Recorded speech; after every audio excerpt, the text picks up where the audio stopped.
రావడం జరిగింది. వాళ్ళు మన సమ్మె కేటాయించినందుకు చాలా సంతోషంగా ఉంది. What they are denying those reservations to them. Whereas when somebody joins, SC joins Buddhism or Sikhism, వాళ్ళకి మాత్రం రిజర్వేషన్స్ డినై చేయడం జరుగుతుంది. ఇది చాలా అన్యాయమైనటువంటి వ్యవస్థ. మీరు మా రెండు రాష్ట్రాలలో మా ఎంపీలకు మేము ఈ వినతిని తెలియజేస్తూ వాళ్ళకు ఈ మా వినతిని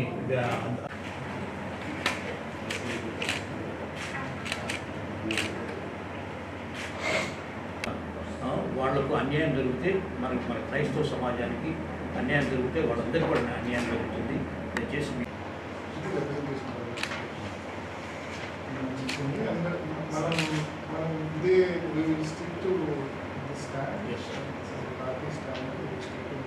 అనుగ్రహాన్ని వరాన్ని వారి మీద పొంగిరించి వారి సంవత్సరంగా అందరినీ కూడా ఆశీర్వదించుకుని మాకు మేము క్రీస్తు మనం చేయించున్నాం తండ్రి. దైవ సర్వేశ్వరుడు పిత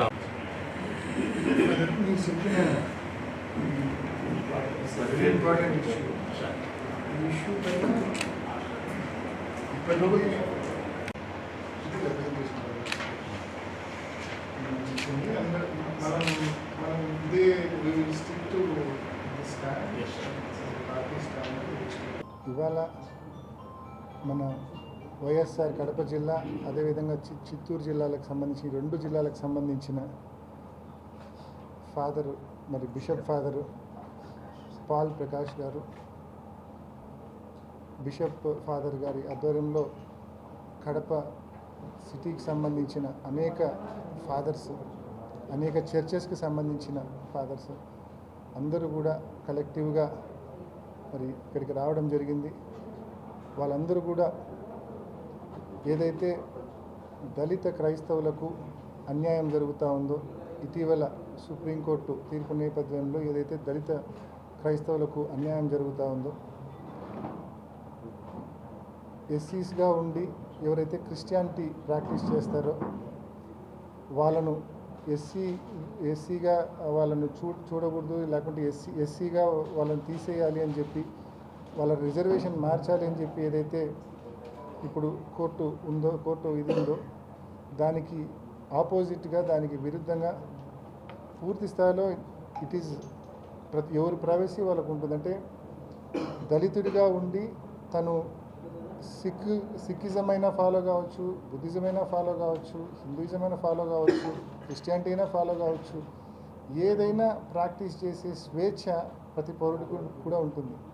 సో ఈ మాదిరి రూల్స్ ఇంపోజ్ చేయడం అనేది ఇట్ ఈజ్ అగైనెస్ట్ ఆర్టికల్ 14 సమానత్వ హక్కు గురించి చెప్తుంది. It is against article 14. అదేవిధంగా ఆర్టికల్ 15 మతము కులము వర్గం ఆధారంగా వివక్ష నిషేధం. అదేవిధంగా ఆర్టికల్ 17, అదేవిధంగా ఆర్టికల్ 25 మత స్వేచ్ఛ హక్కు. సో వీటన్నింటికి విరుద్ధంగా ఏదైతే ఈ ఆర్డరు ఈ ఇంపోజ్ చేసే ప్రయత్నం జరుగుతూ ఉందో తక్షణమే దాన్ని విరమించుకోండి. తక్షణమే ఆ మేరకు గవర్నమెంట్ కూడా సుప్రీంకోర్టులో రివ్యూ పిటిషన్ ఫైల్ చేయాలా.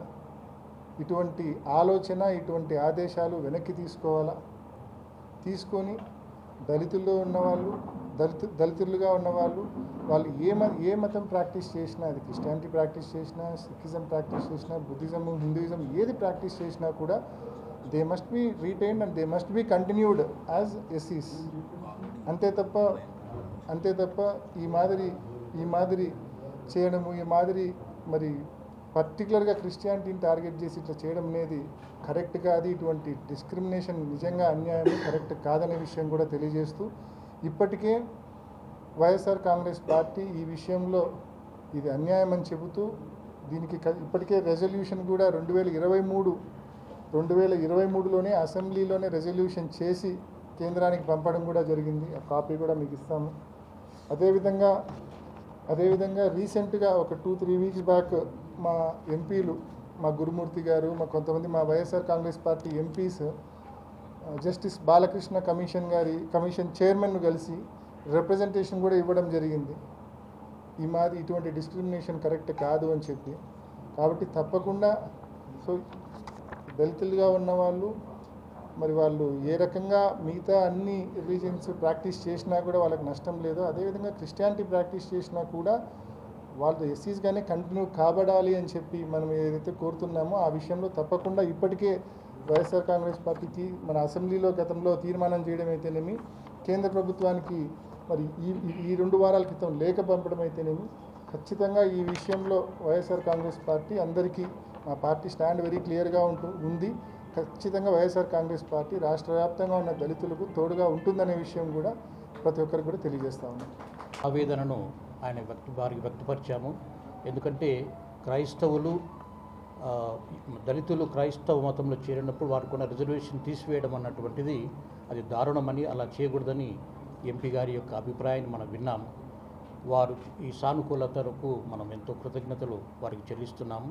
అలాగే మన యొక్క ఆవేదనను వారు పార్లమెంట్లో వినిపిస్తారని, ముఖ్యంగా ఈ పార్టీ తరఫున మన ఆవేదనను వారు వినిపిస్తారని అనేక విధాలుగా వారికి విన్నవించుకుంటూ మన క్రైస్తవులందరి తరపున వారి కృతజ్ఞతలు చెబుతూ భగవంతుడు వారిని ఆశీర్వదించాలని మనసారా కోరుకుంటూ సెలవు తీసుకుంటున్నాం. Thank you very much.